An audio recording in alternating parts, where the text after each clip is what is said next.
Fantastic. Welcome everyone to the eLearn podcast, the eLearn hot seat, sometimes we call it as well. My name is Ladek and I'm here with Chris from Actalent. Before we get started, I want to make sure that everyone is aware that actually in just 1 week, in 8 days, we will have a final session of the eLearn Success Series for the year. It's our innovation session. We're going to be having some great stories from, actually it's from around the globe. We've got people from Australia. We've got people from California. We've got individuals across, I think we have people from Europe as well, who'll be talking about really, looking into the future about what's possible in online learning. And we're going to be doing that through success stories and case studies of people who said, look, this is what we've accomplished. Here's how we've created some great learner outcomes. So we invite you all to join us live on October 19th, next Wednesday. You can get a free ticket to that just by going over to elearnsuccessseries.com and registering. It takes 2 seconds. All you need is an email address. But without further ado, welcome. Look at that. We already have our first comment. Joy Campbell says, hello, Chris. You're already a celebrity, sir. That one of the things I love about that. So Chris Gray, you are, and now it's just flown out of my head. You are a learning specialist at Actalent, or what did I just destroy your title there? Tell us what it is. No, you're fine. Yeah, learning and solution specialist. So learning and solution specialist. Excellent. So let's start out by that. What does a learning and solution specialist do? What is Actalent? And maybe give us, the 30, 60 seconds on your background, who you are.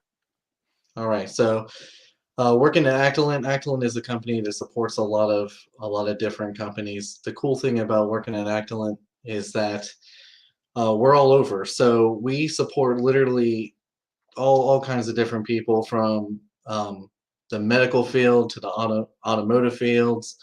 So we dive into all kinds of different things. Aerospace, defense, we help people in there. We have clients in that. So it's really cool. We're always working on different things. So what we do as a learning and performance is what we focus on. We're focused on behaviors and changing behaviors and helping our clients succeed that way. So we build all kinds of different stuff. We do all kinds of different stuff, from virtual trainings to e-learning and anything that's needed. So we build what's needed. Fantastic. And we try hard not to build things that are just sitting in front of a computer clicking buttons. That's boring. Well, I reached out to you because you're giving a talk at DevLearn actually here in a couple of weeks, right? Yeah. And it's going to be around Power BI. And I wanted to have you on the show because one of the things that I find really interesting about the data universe that we're in is that we still, I literally, like, every week I have at least one conversation about people or with someone who in learning who's like, we collect all kinds of data. There's data everywhere. It's in our learning management system. It's in our student information system. It's in our accounting system, blah, blah, blah. And yet using it ends up becoming the issue, right? And finding a way, and the biggest barrier to that is finding a way to easily understand it and use it. And so when you had your talk out there about how do you use Power BI to create visualizations that then actually lead to action, decision making and those kinds of things, I thought this would be a great conversation. Tell me about, for anybody who has no idea what Power BI is, give us, again, the real quick overview of what is this tool and how does it compare to other ones on the market like Tableau or something like that? Well, Power BI is visualization. Never can say that. Visualization to create dashboards and to manipulate information to see it how you want to see it, right? Just like you said,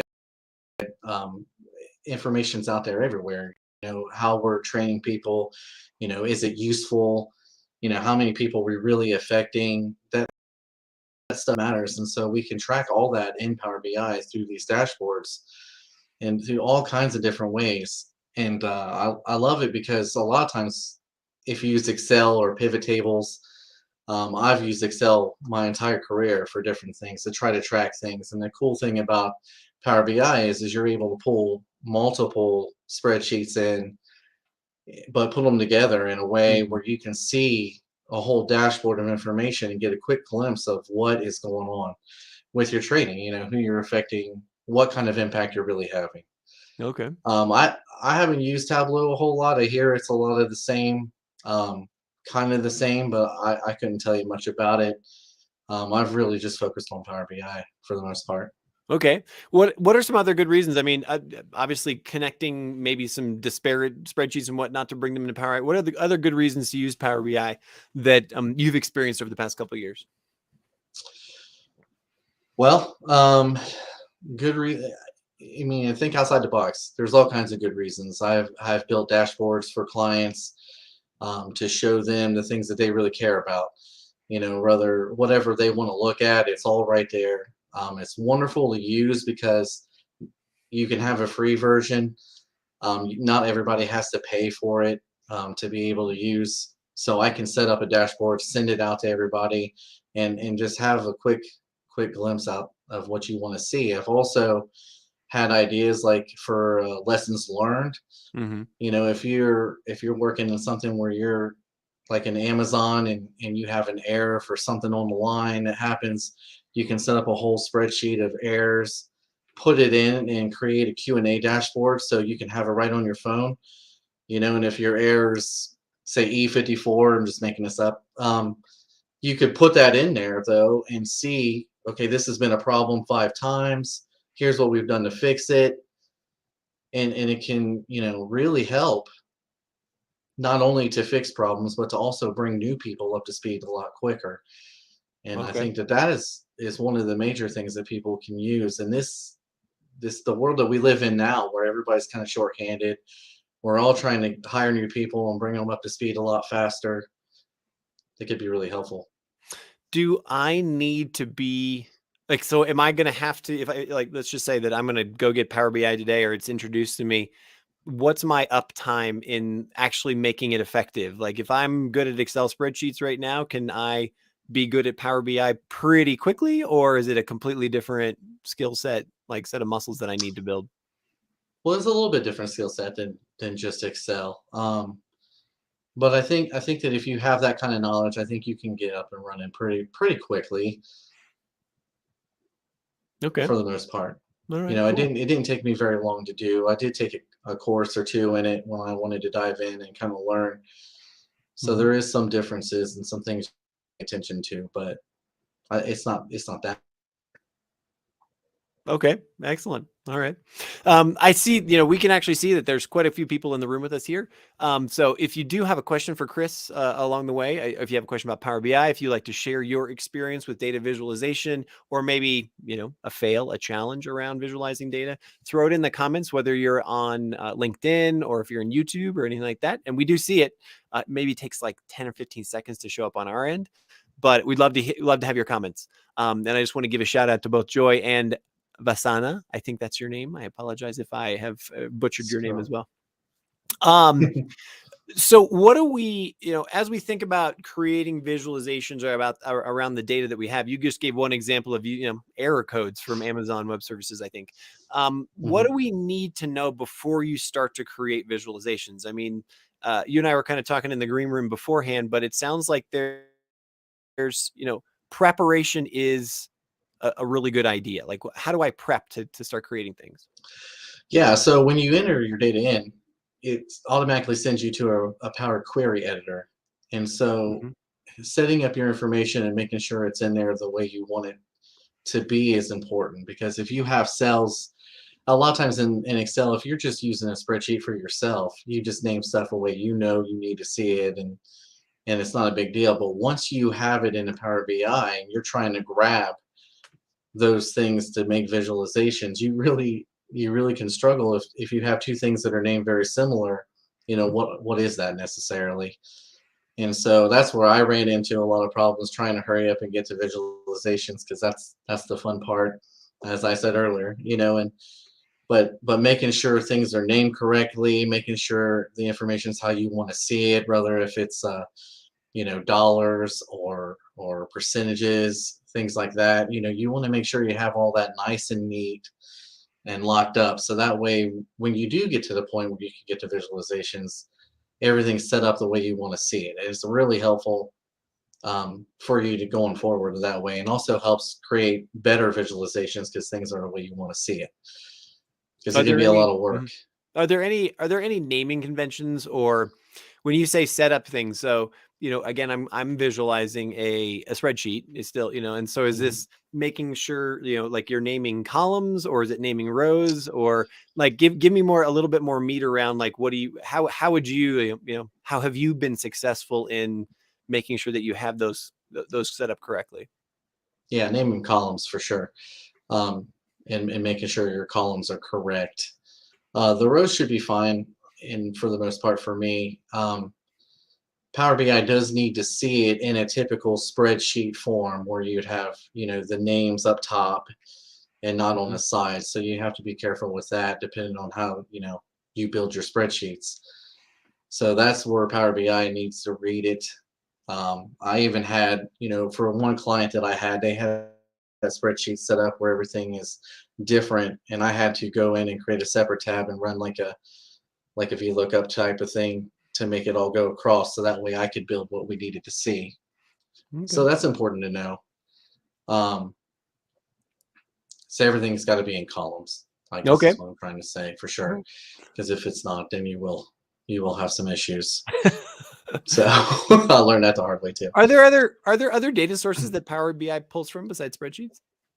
Oh yeah, yeah. So yeah, it can pull from a lot of different things. Um, the cool thing is like I set up something from a SharePoint site, Mhm. a folder in a SharePoint. And what's cool about that is so as they put things into their SharePoint site, I can click refresh and just refresh all the information at once from their SharePoint site. Mhm. So that's Okay. really cool. And Well, there's so many different things. I couldn't even tell you how all many right. there are. When you get in there, there's so many different ways to be able to enter information into Okay. Power Excellent. BI. Does it also does it I'm guessing, like, I'm wondering, how does it update information either automatically, in real time, periodically, those kinds of things? Do you have to then continually manually update the spreadsheet so that and then re-upload it into Power BI, or is that something where, I guess that's my question, like how automated can we get Mm, about, if I'm building a dashboard, let's just say for a dean or for a school or for whatever, um, mhm. do I have to then recreate that every time for them? Um, you wouldn't have to necessarily go through and add to ones. You could just enter a new one in all the time as long as they're built the same. So that's the thing for me so far is that it has to be, labeled the same because it's going to try to pull the information the exact same way that it pulled the other spreadsheets. So Okay. that's the cool thing also about the query editor is it makes it to where every single time you enter in a new spreadsheet, it's going to take it through everything that you did to the old spreadsheet automatically. Right? That's the Okay. power part of it. Okay. Um, yeah, so So, you can just enter new things in. So like I had the company that I built for, they enter every week mhm, a new spreadsheet, and so they're looking at how many miles that they fixed because they're a power company, and how many miles they went, how many different things that they actually looked at, and they want to know that. Like, they want to be able to look at that information anytime. So they just enter a new one every week into their SharePoint site. I click refresh, and it updates it just like that okay. in real time. And so it's so that you're so the data updating, I'm sure that can be automated as well, obviously, but Yeah, that's a process that needs to happen as well. And then the query that you're running then is basically, once you've built your query, it's looking for that same data every time. Is that correct? correct, Okay. correct. What do I need to know about queries? I mean, you can see the gray in my hair. I've been around for a while. I mean, are we talking like SQL statements and, like, where it's non-English, I kind of have to be a programmer to build queries, or has that changed as well? No, that's changed. So that's also a part of kind of the power part of it as well is you can see the code that you're doing in there. So if you do know how to manipulate code and run those things, you can do that. And so if you're comfortable with that, you can. But you don't have to know code at all. I mean, you're literally just saying, I wanted to do this. I wanted to change this. Take this row out. And when you do those things, you can see there's a query part thing on the side that shows you everything you're doing. Mm-hmm. And so, and you can literally, so if you do something and you're like, oh no, I don't want to do that, you just X out of it and it changes it right back. Hmm. The neat thing that I think of with the queries as opposed to like a pivot table is that it's easy to change, where a pivot table sometimes is not always easy to change, especially, depending on how deep you're into it. Um, so if you do something, it doesn't mess anything up. You're not messing with the data, you're just manipulating it to see what you want to see. So that's what I think is so cool about it, is because I've worked with pivot tables a long time, and sometimes you could really mess them up Mm-hmm. when you're trying to put new things into them, or you're trying to do something. And I've spent hours on something where it was just like removing a comma in a Yeah. certain part of the thing, and then all of a sudden it works again. Where Sure. Power BI is not going to do that to you, because if you do something and you don't like it, you can just take it out. And it's Hmm. that easy. I mean, it really is just that easy. So you don't have to know code. It'll do it for you. And I think it's helping me learn the code a little bit, because as you do things, there is a bar that runs across with what that code is in there. And it's kind of helping me learn more about it. Yeah, So you kind of see under the hood as you're doing it. So take me yeah. to what queries ultimately build. I mean, and so I guess what's the depth and breadth of what we can see? So is it pie charts? Is it bar graphs, line graphs? Is there other kinds of visualizations? Is there, how creative can we get? And I know I'm jumping the shark a little bit, but can I get to infographic level? Where I'm like, there's cool icons and things that it builds out, or like help me understand that. Okay. Um, well, there's all kinds of things. It's definitely just not bar charts and pie charts. It is way more than that. If you're working across the globe, you can pull up a map chart to actually put in like your sales in different parts of the globe, where you can Mm. see a globe of the earth and be able to go, okay, North America, Yeah. go Okay. to Detroit, go over to India and look over there and see where your sales are and things like that. So if you need to see it on a global level, you can do that. There are area charts. Mm. There's a Could you let's use that example that you just had right there. Let's just say mhm. that I'm a university system, or some sort of community college system. Could I go to each community college and then drill down and then go to like student level, in the visualization, and again, how difficult is it to create like that drill down opportunity, or is that all done automatically? Yeah, it's not hard at all. If you have the information there, you can do it for sure. Okay. So you can totally do that. Okay. Each section of the college and each person that's in there, as long as you have a spreadsheet to support information, it's not hard at all to set that up visually. And also the cool thing is that if you set up multiple visualizations and you click on someone, or an area, it would change all the visualizations to show you everything you want to see for that area. So that's the Okay. other kind of cool thing, is all of your visualizations work together. Okay. Excellent. What Yeah. about you had mentioned earlier, or maybe in a different conversation, about applied steps in the query editor. What's that all about? Yeah, so that's kind of what we were talking about earlier. As you do things, as you make changes to your in the Power Query editor, it'll map all that out for you for what you've done, and that's pretty much what that is.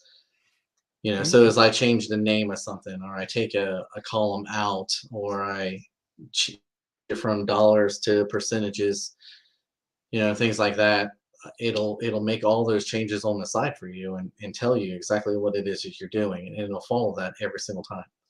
Hmm. So So I find that Mhm. very, very cool. Yeah, for sure, absolutely. So what are Yeah. the if I'm gonna be let's just say that I'm a community college or a school. We can just say whatever, any learning environment that we're in. Hmm. Hmm. What are, you know, what are my most important first steps to getting started with this? Like what do I need to gather together? What do I need to prepare? What do I need to think about before you start creating visualizations? And then, maybe, or what are some best practices that you've found in sort of like here are some of the first visualizations I would create in a learning environment? Well, I think the first thing you need to do is make sure that your spreadsheet is the way you want it to be. Make sure that you're tracking the things that you want to track. And I would say, like, even if you thought down the road you might want to track something else, put it in there. Okay.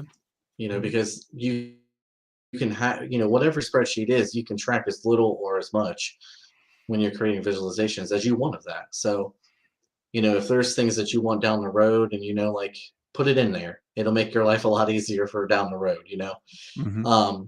The second thing is the Power Query Editor. Go in there and play around with it and look and see the things that you can do, and just mess with it for a minute before you go to visualizations, because it'll make your life complicated if you don't. And so you go in there and make sure you set it up correctly, have everything right. And then as far as visualizations go, you could run anything. It doesn't really matter. It's really easy. It's really easy to use. You just click the visualization and you start putting in your information where you want it. So if it's a bar chart, what goes on the x-axis, what goes on the y-axis, it's that easy.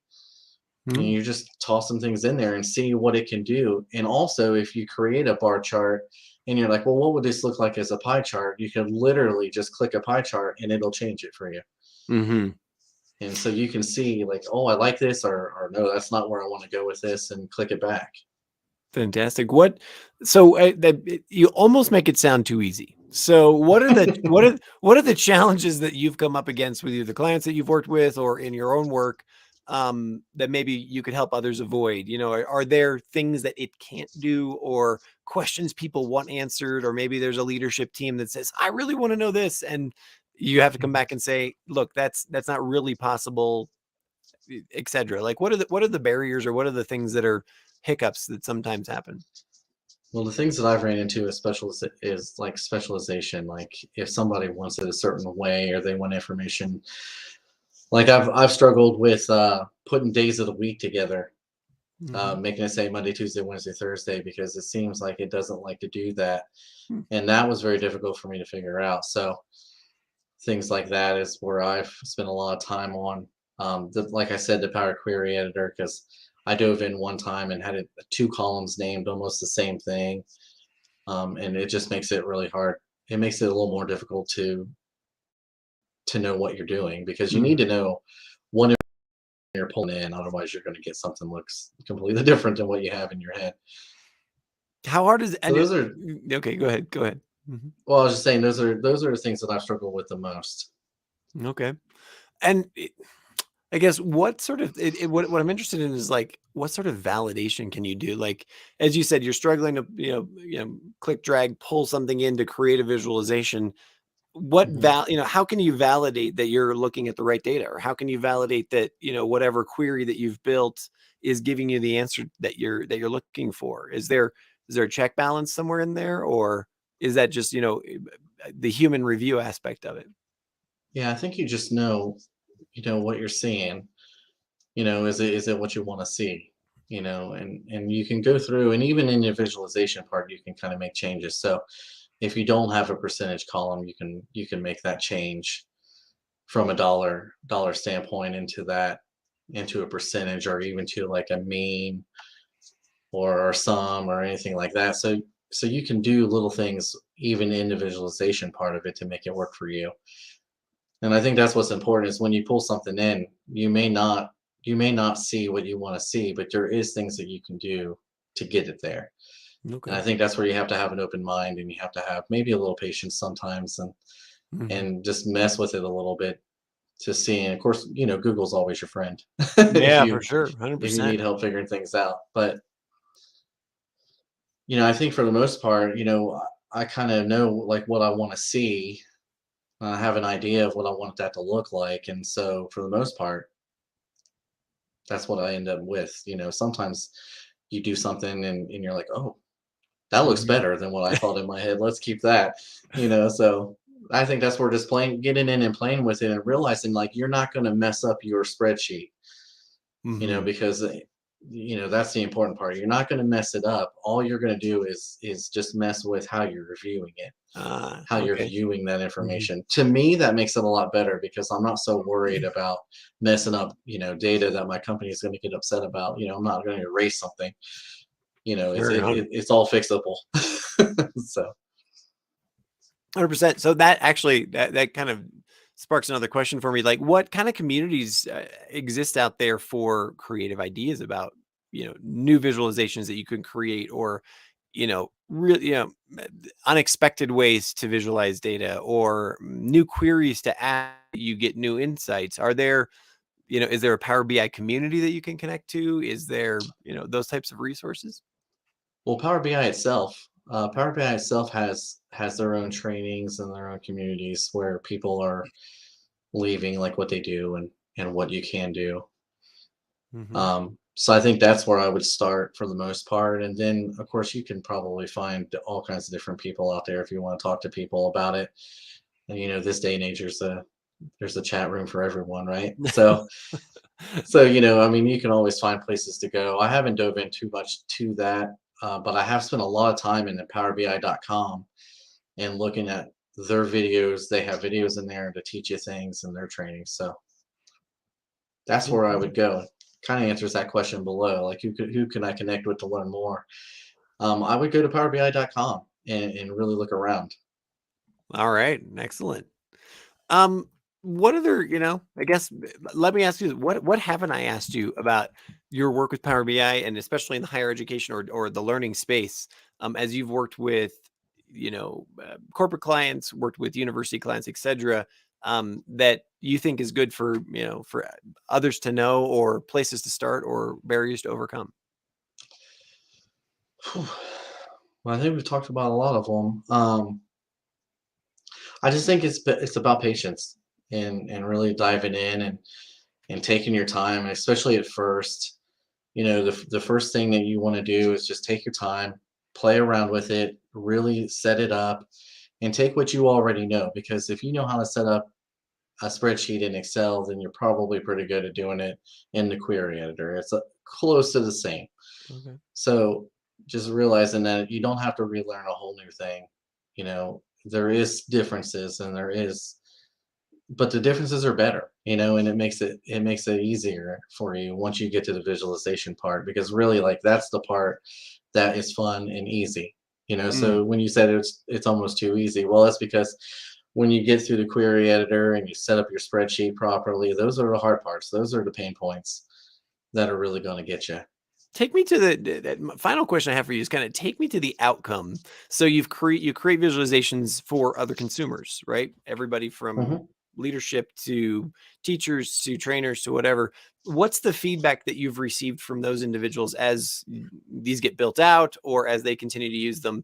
Um, I'm going to say, obviously, it's probably largely positive, but and I'm also Mhm. wondering, like, how do they then come back to you and say, "This is awesome, but could we also do this?" Or could we, like, what kind of things do you get the sort of, "Hey, how can we make this better?" Well, for our company, we're just diving into it.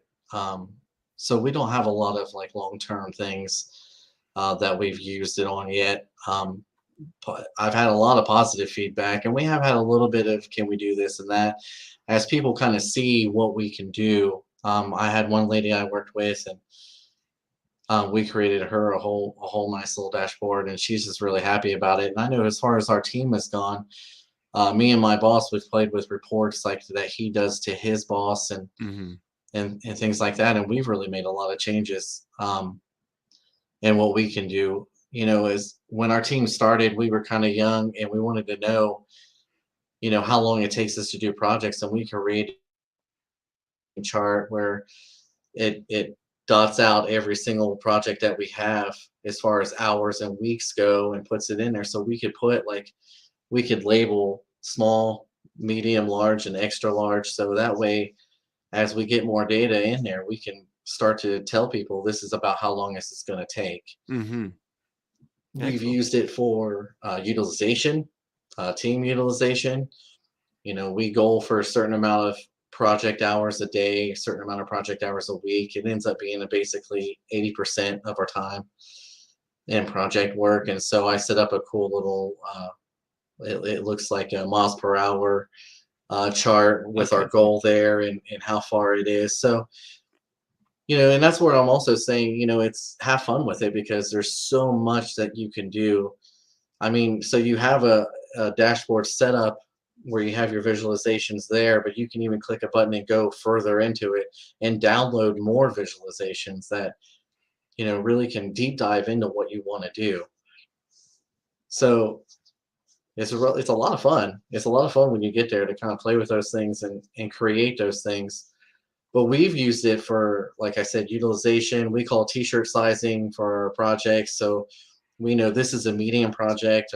Medium projects typically take us a month to get done. So that way, when a client comes to us with a project, we can kind of, say, okay, this looks like it's going to be about a medium project, after we, do analysis on it and things like that.